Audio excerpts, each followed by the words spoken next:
Salut à tous, c'est Alexandre Bardonnet. Aujourd'hui, deuxième épisode de la mini-série, on va parler de la fente.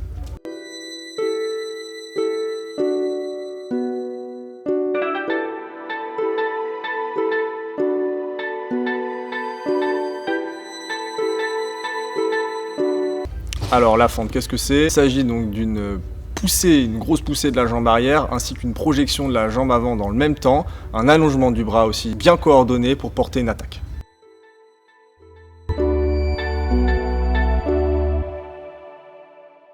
Effectuer une fente et trouver le bon moment pour l'effectuer, pour porter l'attaque et toucher, c'est vrai que c'est un petit peu compliqué. C'est une question de temps, d'équilibre et de coordination.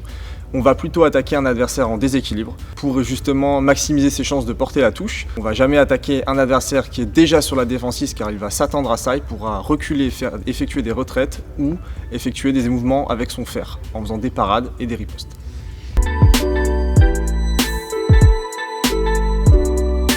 Aujourd'hui, c'est vrai que moi, la fente, je la travaille beaucoup en fondamentaux, donc pendant les séances de déplacement, à la leçon individuelle avec mon entraîneur et mes entraîneurs, mais aussi en assaut. Je vais plutôt en assaut me concentrer sur le bon moment ou déclencher mon attaque, alors qu'en fondamentaux, donc en séance de déplacement et à la leçon individuelle, je vais plutôt me concentrer sur le geste. C'est vrai que quand j'étais plus jeune, j'avais beaucoup de lacunes en fente parce que je manquais de force dans les jambes et d'équilibre.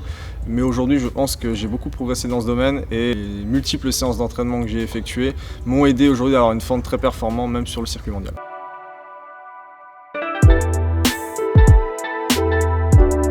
La fente est une question de coordination bras et jambes. Pour faire simple, il faut coordonner l'allongement de son bras avec la poussée de la jambe arrière, ce qui nous permettra d'atterrir en équilibre et avoir un impact maximal et surtout une optimisation de la touche.